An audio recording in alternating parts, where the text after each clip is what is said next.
Define humiliation for me in your own words. Like, picture the most vile and pathetic thing imaginable that could be done to you, and then put Iron Man in that scenario. That, in essence, is what this comic I'm about to share with you is all about. Now, for context, Doc Ock's body has become utterly broken from years of being kicked around by Spider-Man and plenty of other heroes. Because compared to villains like Green Goblin, Electro, Sandman, and so on, Doc Ock is just a schlub with metal arms. And after so much blunt force trauma, he pretty much has only a few months left to live. But before he goes out, he wants to settle a few scores before taking a one-way trip to hell. And one of those scores is with Iron Man. Because when they were both young, they hated each other at first sight. Because Tony saw Otto as an unoriginal scientist that looked an awful lot like an Oliver Tree fan who blamed every one of his problems on others. And Otto hated Tony for always innovating and somehow always finding the answers to impossible questions, foreshadowing their dynamic between one another for years to come. So whenever Otto would try to one-up Tony, Tony would meet back with something better times 10, always managing to outdo Otto in some form or another. And even in becoming a villain years later, fighting off Spider-Man and such, Otto at one point tried to take on Iron Man, thinking that he could finally end their childish rivalry, coming out on top. But during their fight, Iron Man wiped the floor with Otto, and at the end even said that he's taken on Thanos and plenty of cosmic threats. Otto wasn't even close to a threat in Iron Man's book at this point. And this comment simmered in Otto's brain for years, as Otto planned and planned for the ultimate way to bring Iron Man to his knees, and somehow appear beneath Otto, not just mentally, but physically as well. And when Otto's body began to deteriorate with no way of recovery and only so much time left to live, it presented the perfect opportunity to break Iron Man in just the way he wanted, by giving Iron Man a problem he could not solve. And by the end, he'd have Iron Man on his knees calling him master.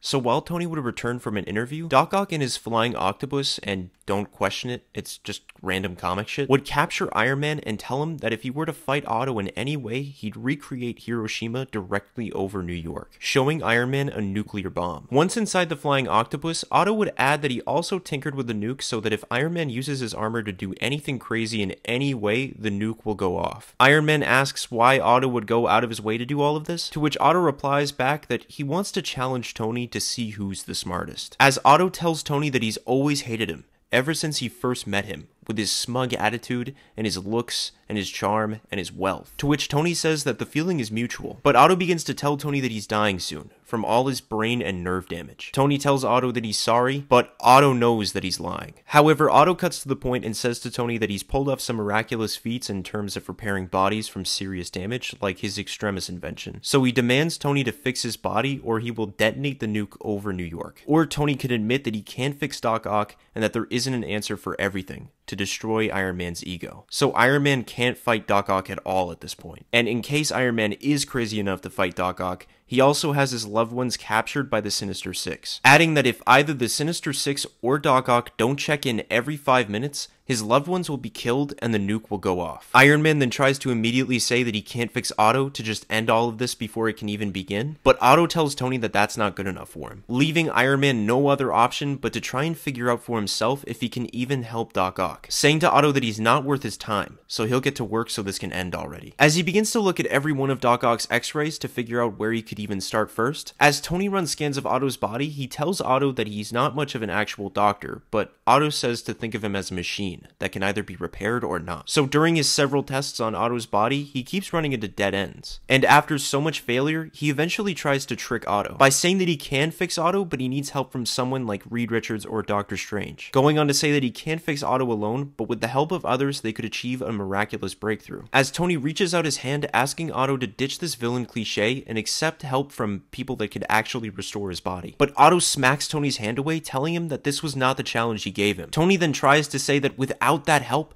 helping Otto would be utterly impossible, asking why he won't just drop this petty rivalry already. because he won't bow down before him? To which Otto hits Tony in the face with a tentacle, saying that's exactly why. He wants Tony to grovel at his feet, begging for his life, admitting he can't solve the problem. So when Tony finally admits that he can't fix Otto, it falls flat for Otto, because he wants Tony broken. So Otto begins to throw Tony around his base, pinning Tony to the ground, laying blow after blow on him, knowing that if he uses his armor in any way to fight back, he could set off the nuke. Which gives Otto the idea to solve another problem, to disarm the nuke in under 6 minutes. Otto keeps distracting Tony while he attempts to figure out the bomb's inner workings with only so much time in his hands. Eventually, Tony gets so overwhelmed that he tells the psychotic maniac to shut up, which angers Otto enough to wrap him in his tentacles. But Tony, having enough of Otto's games, untangles himself and elbows Otto in the neck, severely hurting Otto, as Tony rushes back to the nuke. Eventually, he dismantles most of the nuke, however there are so many failsafes, it's almost impossible, until Tony thinks he's finally hit a breakthrough. However, as he looks further, he realizes that there is no feasible way he can disarm the nuke by himself before the counter stops in 4 minutes. Meanwhile, Otto gloats to himself that he's already won. So Tony crawls on all fours to Otto, begging Otto to disarm the bomb before killing millions. But Otto from above tells Tony to call him master and beg him to stop,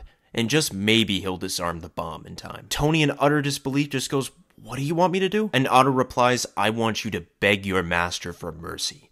Petition me with prayer." So Tony pleads for Otto to disarm the bomb as he sensually kisses his tentacle. After slobbering on his tentacle, Otto still doesn't think it's good enough as he jumps the counter to 30 seconds left, leading Tony to flip out, begging Otto desperately to disarm the bomb, telling Otto repeatedly that he's wrong, and Otto's always been smarter than him, which finally pleases Otto to hear, as he disarms the bomb for Tony. But while leaving, he tells Tony that it was never a real nuke. He just tricked Tony's scans by putting radioactive material on the outer shell, leaving Tony humiliated as Otto flies away in his octopus.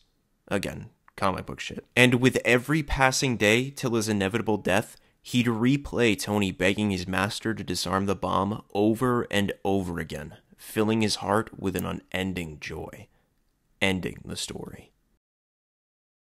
Now this has honestly got to be one of the most wild Doc Ock stories that I've ever read, because it just displays how truly messed up in the head Otto really is. And I mean, if this wasn't enough, I'll also add that when Otto took over Peter's body, he'd sift through Peter's memories to relive some pretty intimate moments with MJ. So yeah, he's a fucking villain through and through. And you just gotta feel bad for Tony in this scenario, because he just got violated over a childish rivalry. But I hope y'all liked the story, and don't forget to leave a like and subscribe, and as always, I'll catch y'all on the flip side.